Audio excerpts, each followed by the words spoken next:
Bonjour les amis, j'espère que vous allez bien, c'est Gilles. Et oui, je vous retrouve enfin dans une nouvelle vidéo. Vous allez me dire, mais punaise Gilles, t'as mis du temps à faire des nouvelles vidéos. Bah oui. Je vous avoue qu'après une très longue réflexion, et surtout, j'avoue que la motivation de pas mal d'abonnés qui m'ont demandé pour que je refasse des vidéos et des questions qui m'ont été posées, c'est pour moi plus simple aussi de répondre en vidéo que de répondre à chaque fois par des messages aux abonnés sur des vidéos TikTok ou sur des vidéos YouTube. Donc aujourd'hui, mon nouveau format, c'est ce que j'appelle l'atelier de Gilles. Alors pourquoi l'atelier de Gilles? Parce que généralement, je suis dans un atelier puisqu'à la base, je suis mécano. Je suis mécano, j'ai été technicien sur véhicules de compétition, j'ai travaillé sur des voitures et quelques motos de course. Bref, donc pour ça que j'ai appelé cette rubrique l'atelier de Gilles. Cela va reprendre plusieurs choses, que ce soit de la technique, donc soit des techniques de conduite, je parle bien de techniques de conduite, pas des techniques de pilotage, mais des techniques de conduite, que ce soit de la technique au niveau des motos, peut-être, j'ai dit bien peut-être, des essais motos selon la disponibilité et forcément selon les offres ce qu'on me proposera de faire comme essais moto. Il y aura aussi un peu de mécanique, il y aura aussi des lives, il y aura un petit peu toutes sortes qui arriveront avec le temps. Aujourd'hui, première vidéo de ce nouveau format, on va parler de technique et on va surtout répondre à une question qui m'a souvent été posée. Gilles, écoute, je comprends pas, est-ce que j'ai un problème avec ma moto, mais j'ai toujours mal au niveau des poignets, au niveau des coudes, au niveau des avant-bras, au niveau des épaules, de la nuque et je comprends pas. Je pense que en fait la moto sur laquelle je suis pas bien. En tout cas, il me faudrait un pontet surélevé. Il faudrait que le guidon soit plus haut. Il faudrait des repose-pieds qui soient plus en avant. Bref, c'est souvent les questions qu'on me pose. Et en fait, j'ai envie de répondre de manière simple. En fait, le problème c'est le positionnement sur la moto. Alors pourquoi je vous dis que le positionnement sur la moto n'est pas la bonne? Alors tout d'abord, il faut savoir que en dehors des customs, type Harley-Davidson, Indian, ou encore les anciennes motos de, je vais dire, Kawasaki VN800. Excuse-moi, c'est pour la propriétaire de cette moto, bref. Donc pour tous les customs où cette technique-là va être un petit peu difficile à appliquer, mais pour tous les autres, pour tous les autres modèles de moto, que ce soit des roadsters, que ce soit des sportifs, celle qui est cachée juste là derrière, qui est ma CBR 1000RR, que ce soit des trails, en fait, toutes les douleurs que vous ressentez dans le haut du corps, c'est un problème de positionnement. Alors là, je vais enfourcher. Alors elle est surélevée, je ne vous dis pas, c'est surtout quand vous recommencez plusieurs fois la vidéo. Je vais enfourcher cette petite CB650R, donc pour vous parler du positionnement sur la moto. Alors tout d'abord, il faut savoir que la plupart d'entre nous motards, on est un petit peu fainéants sur les bords. Je suis désolé les gars, ou les filles. On a tendance à se déposer sur la moto. Alors quand je dis se déposer, ça veut dire que c'est comme s'il y avait un grappin qui nous prenait et qui nous lâchait sur la moto. On met les pieds sur les repose-pieds, on s'installe au guidon, les bras bien tendus, bien verrouillés, limite en fait même les épaules plus haut que la nuque. Ça veut dire qu'on se retrouve comme un peu dans cette position superbe avec les avant-bras bien verrouillés. Et là, on est parti. Et généralement, au premier freinage qu'on a, qu'est-ce qui se passe? C'est qu'en fait, on cherche à retenir tout le poids du corps. Donc, on verrouille encore plus les bras pour retenir tout le poids du corps, puisqu'il y a le déplacement de la masse qui se fait vers l'avant. Donc, forcément, on cherche à se retenir. Il y a tout le bas du corps qui ravance, qui vient bien taper dans les parties génitales dans le réservoir. D'ailleurs, certains se plaignent d'avoir mal aux parties génitales. Voilà, donc en fait, on a tout le bassin qui glisse vers l'avant. Et vraiment, c'est hyper désagréable. Et puis, quand on arrive dans l'entrée d'un virage, le problème, c'est qu'on est tellement verrouillé du haut du corps, on est tellement mal mis sur cette moto qu'en fait, on a des virages qui sont complètement saccadés. Voire certains qui forcent un petit peu dans les virages sur la colonne de direction et sur le train avant. Et ce qui se passe, c'est que généralement, qu'est-ce qui se passe? La moto finit par se coucher de l'avant, on finit par perdre l'avant. Tout ça, c'est dû à une erreur de pilotage et surtout une erreur de positionnement sur la moto. Je vous explique. Alors tout d'abord, la moto, c'est beaucoup plus physique que la voiture. La voiture, on peut se permettre de se déposer dans le siège, ensuite de bien s'installer confortablement, on a juste le volant à tourner, les pieds qui appuient sur les pédales et c'est tout. Et on est tranquille. Au niveau de la moto, c'est un peu plus physique. Pour tous ceux qui roulent depuis longtemps, vous le savez. Et ça impose, bien sûr, à renforcer certaines parties de notre corps. Et oui, tous les pilotes, ils s'entraînent durement pour pouvoir subir toutes ces accélérations, ces freinages, ces passages en courbe, des choses ainsi. Nous, en tant que motards sur la route, on n'a pas l'habitude de forcément faire du sport et de renforcer certaines parties de notre corps pour pouvoir rouler avec nos machines. Parce qu'on se voit en loisir. Mais malgré tout, il y a certaines choses, certaines parties du corps qui vont devoir se renforcer, soit par le fait d'avoir un bon positionnement, ce qui veut dire que les premières balades, vous allez avoir mal, ce qui est tout à fait normal. Et de plus, c'est un travail de tous les jours, de toutes les balades que vous allez faire, de vous habituer à ce positionnement et vous allez voir qu'avec le temps, vous allez vous renforcer sur toutes les parties du corps que je vais vous présenter et de la manière dont je vais vous le présenter. Alors, première des choses, très souvent, je vois des motards qui roulent avec les pieds, le talon quasiment mis sur le repose-pied, les pieds mis en canard, donc les pieds ouverts vers l'extérieur. Voilà, le genou, limite, je retiens rien avec les genoux. Je vous dis la position bien avancée sur la selle, bras tendus et tout ça. Alors la première des choses, il faut savoir que toute l'action va se passer entre les abdominaux et la pointe des pieds. C'est toute la partie qui va devoir travailler sur la moto. Donc toute la partie haute du corps ne va pas devoir travailler. Elle va devoir simplement être détendue et suivre le mouvement. Je vous explique. On va commencer par les pieds. Alors au niveau des repose-pieds, la bonne position, c'est la pointe du pied sur le repose-pied. La pointe de mon pied, elle n'est pas à côté, elle n'est pas derrière, elle n'est pas devant. Je pose la pointe de mon pied sur le repose-pied. La pointe de mon pied, elle est plaquée contre la platine du repose-pied. Le talon, il n'est pas vers l'extérieur, il est plaqué aussi contre la platine du repose-pied. Donc ça veut dire que je dois vraiment serrer avec mes pieds la platine des repose-pieds. Comme si je voulais coincer un ballon entre mes pieds et empêcher quelqu'un de me le prendre. Une fois que la pointe du pied est sur le repose-pied et que le talon est contre, bien sûr le seul moment où vous allez devoir vous relâcher au niveau du pied, c'est pour pouvoir avancer votre pied, pour aller chercher le frein arrière ou le sélecteur. Une fois que vous avez fini votre action, vous avez fini de changer de vitesse, vous avez fini votre phase de freinage, vous allez remettre votre pied en arrière et vous allez venir le replaquer et de nouveau serrer votre platine de repose-pied.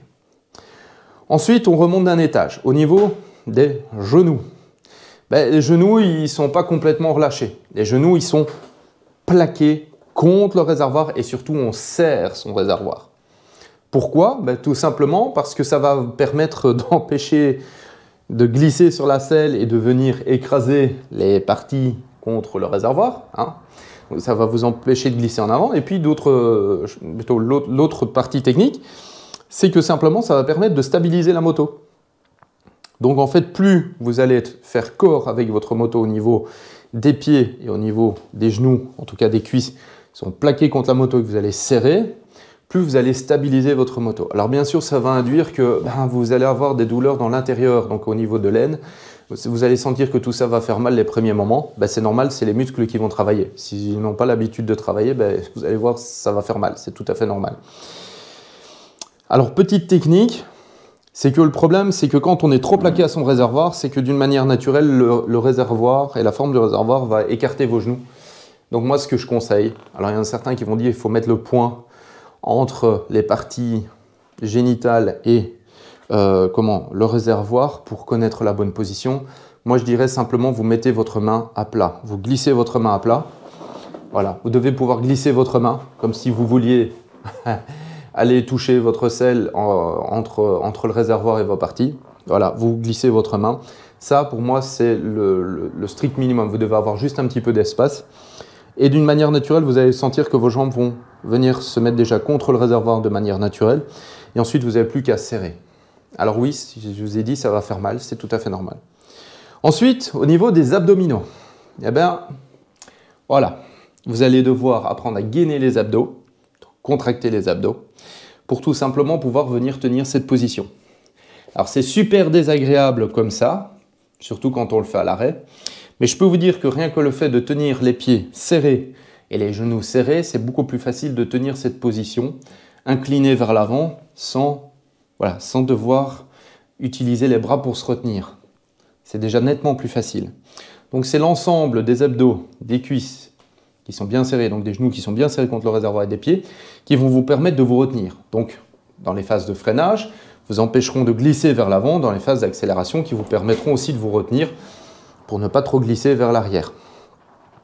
Au niveau des bras, comme je viens de vous le montrer, les bras, eux, doivent être complètement détendus et vous devez pouvoir venir déposer vos mains sur le guidon. Les avant-bras, comme vous pouvez le voir, sont légèrement fléchis et surtout mes bras sont libres. Donc ça veut dire que j'ai rien du tout qui met en contrainte ma direction. J'ai vraiment tout qui est bien libre. Je peux facilement chipoter à tout ce que je veux devant. Vous voyez que le haut de mon corps ne bouge pas. C'est juste mes bras qui bougent.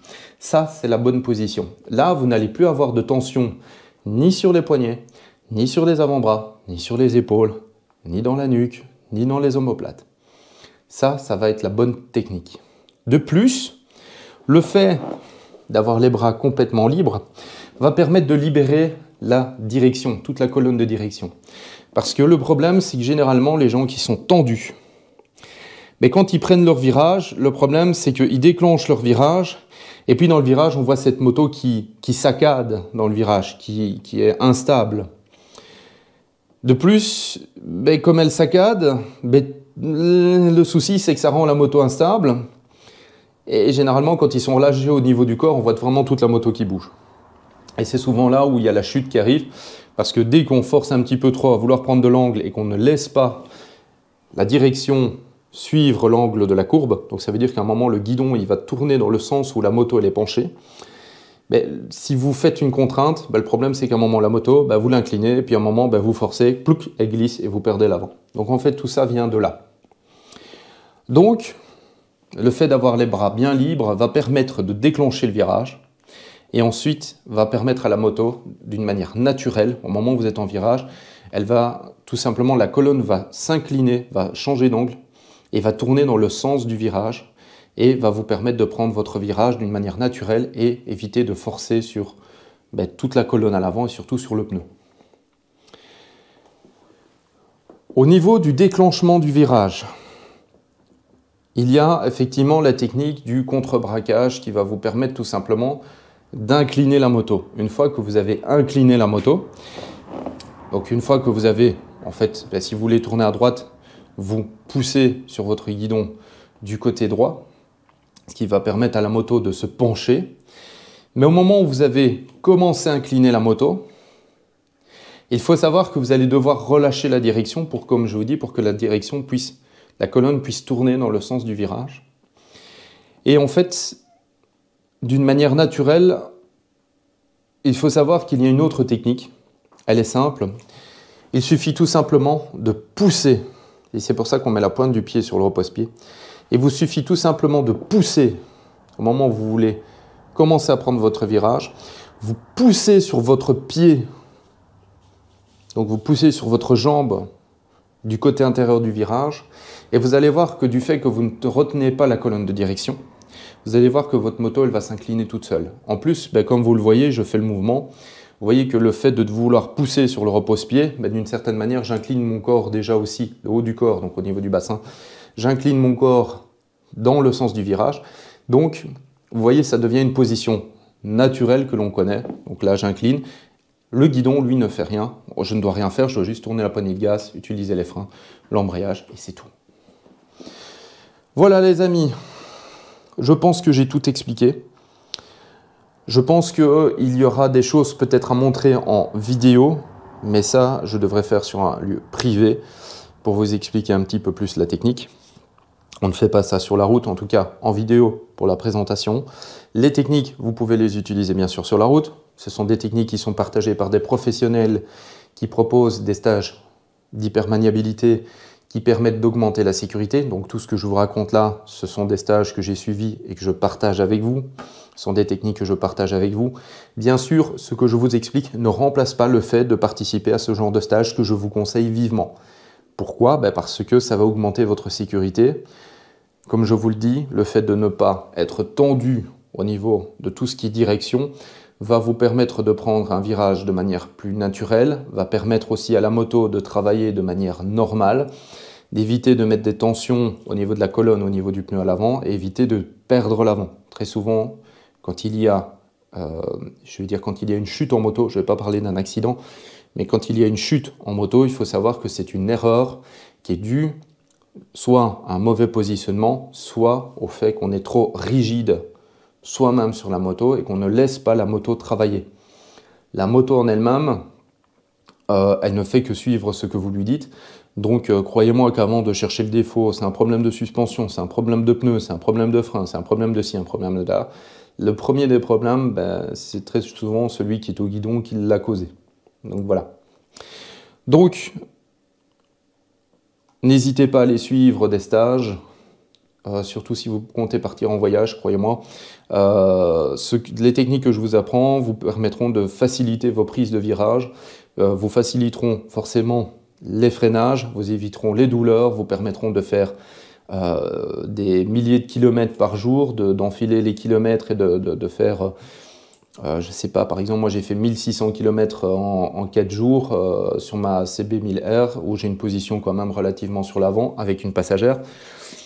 Donc j'ai pu enchaîner les kilomètres, je suis rentré, j'avais pas mal du tout, j'ai pu reprendre la route même juste après, le lendemain, j'étais pas fatigué du tout, dû au fait que j'ai une bonne position sur la moto, du fait que j'ai une bonne technique. Donc merci à tous ceux qui me l'ont instruit. Bon, forcément c'est payant, ces stages sont payants, mais voilà. Donc voilà les amis, j'espère que ces vidéos, en tout cas que cette vidéo vous aura plu. Donc si vous avez aimé, n'hésitez pas à liker. Si vous avez trouvé cette vidéo utile, n'hésitez pas à la partager à vos amis. Si vous avez des questions par rapport à cette vidéo, n'hésitez pas à les laisser dans les commentaires. Je me ferai un plaisir de vous répondre, voire refaire de nouvelles vidéos pour vous répondre. En attendant, n'oubliez pas de vous abonner si vous voulez suivre la suite de mon contenu. Et moi, je vous dis à très bientôt pour de nouvelles vidéos dans ce format, l'atelier de Gilles. À bientôt les amis.